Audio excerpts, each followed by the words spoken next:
Le sens-tu donc? C'est ton cœur qui palpite.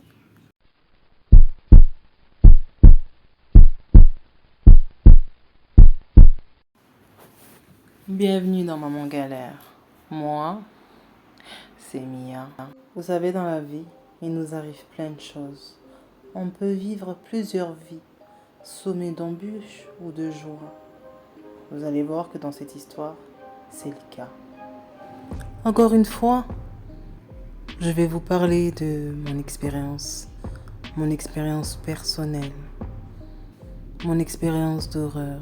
Et j'ai beaucoup d'histoires me concernant dans ce registre. Les personnes qui me connaissent, la plupart me craignent, alors que je ne suis pour rien. J'attire ces phénomènes. Cette histoire se passe à ce moment-là. J'étais mariée et j'avais ma fille et mon garçon qui étaient partis aux Comores avec leur père. Donc je me suis retrouvée tout seul. Avec leur père, on avait convenu que j'allais retaper la maison, la repeindre, etc. J'étais au salon avec ma nièce, car j'avais ma nièce qui était là et qui restait avec moi, car j'étais très triste d'être seule. À vous de voir ce qui se passait. On était au salon, on regardait la télé. J'habitais au dernier étage.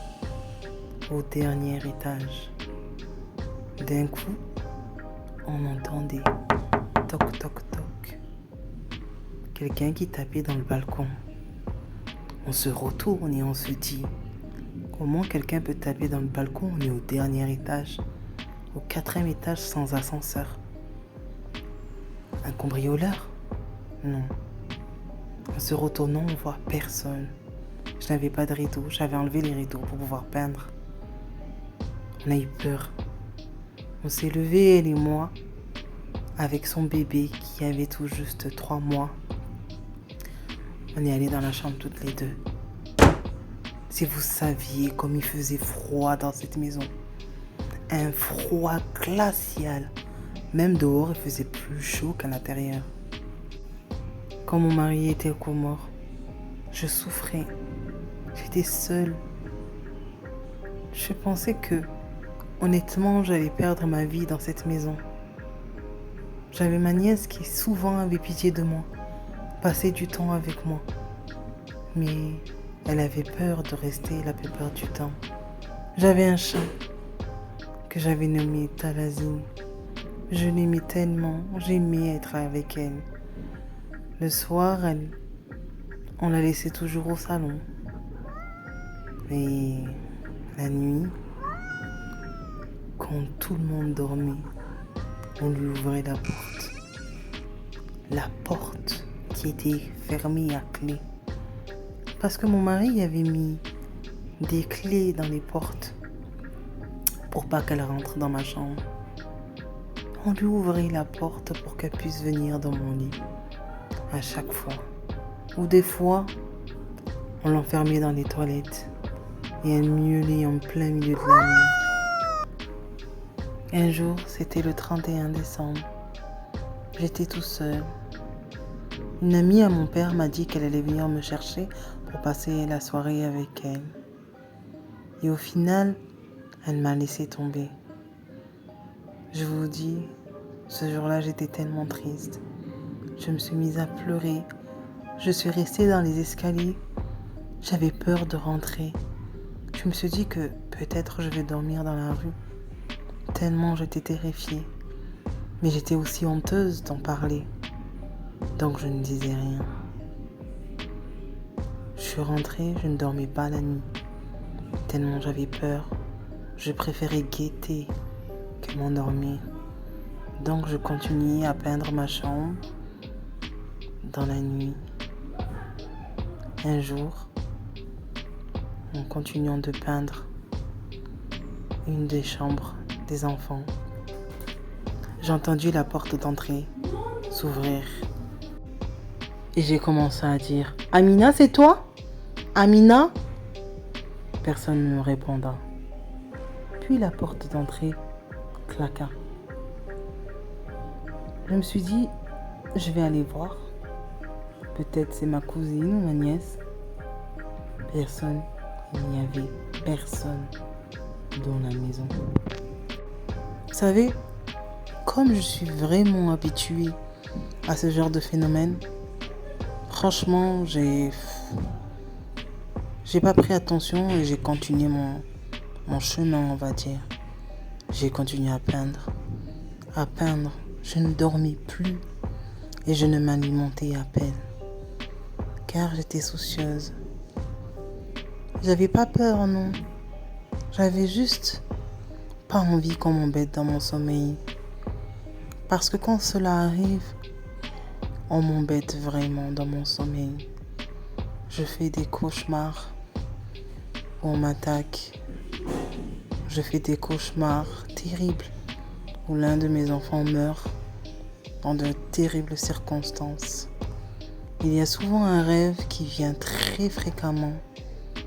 Je vois l'un de mes enfants se faisant jeter dans le lac salé aux Comores.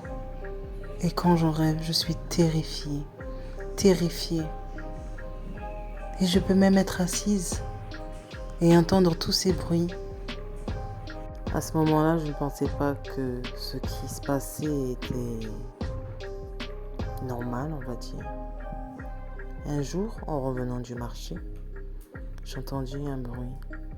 Un bruit là où il y avait la machine à laver. Dans l'appartement où j'étais à cette époque-là, il y avait un endroit où on pouvait mettre que la machine à laver. C'était génial. Je m'amène vers là. J'ouvre la porte et j'ai été choquée de voir qui était là. Un clochard, un homme de la rue qui pensait que ma maison était inhabitée et que c'était un appartement en travaux. J'étais choquée de voir ça. Je me suis dit, il va me tuer, Non, il était aimable. Donc, je lui ai donné ce que je pouvais à manger, mais je lui ai demandé de partir. Vous pensez que quand il est parti, ça s'est terminé? Loin de là. Les bruits continuaient, les pas, le chat, tout s'accélérait. Le froid. J'ai fini par partir chez ma soeur et dormir là-bas, car j'en pouvais plus, j'étais exténuée. Vous savez, c'est étrange, mais mon appartement m'appelait. Je n'arrivais pas à dormir, je n'arrivais pas à me reposer. Il fallait que je retourne là-bas. Il fallait que je reste dans cette maison. Il le fallait. Mon chat, elle était toute seule, sans moi. Il fallait que je rentre. Il le fallait. J'ai fini par rentrer. Et rebelote, le froid. Et là, une apparition d'une petite fille. J'étais sur mon tapis en train de prier. Et quand j'ai terminé ma prière, en levant ma tête, j'ai vu une petite fille qui me regardait et qui me disait de faire attention. Qui je fais rentrer chez moi et qui je fréquente. Petit aparté. Quand vous avez un membre de votre famille qui voit des choses et qui subit des choses, ne pas la prendre pour une folle. J'ai eu la chance, moi, d'avoir des sœurs qui m'ont soutenue à leur manière, qui m'ont jamais jugée pour ce que je suis, qui m'ont jamais critiquée pour ce que je voyais. Au contraire, elles étaient là, elles écoutaient, même si elles ne savaient pas comment m'aider. J'ai eu la chance de ne pas être seule. Mais il y en a qui sont seuls, il y en a qui vivent ça toute leur vie et qui ne trouvent pas la réponse. La réponse que je peux donner, c'est toujours se réfugier vers Allah, se réfugier vers Dieu, car seul lui peut nous aider pour toutes ces épreuves. J'ai eu de la chance d'être bien entourée. J'ai eu de la chance d'être très croyante. Et aujourd'hui, je suis toujours là à me battre avec des choses que je ne connais pas. J'espère que vous avez aimé. Je vous demande de liker, de commenter ou de vous abonner.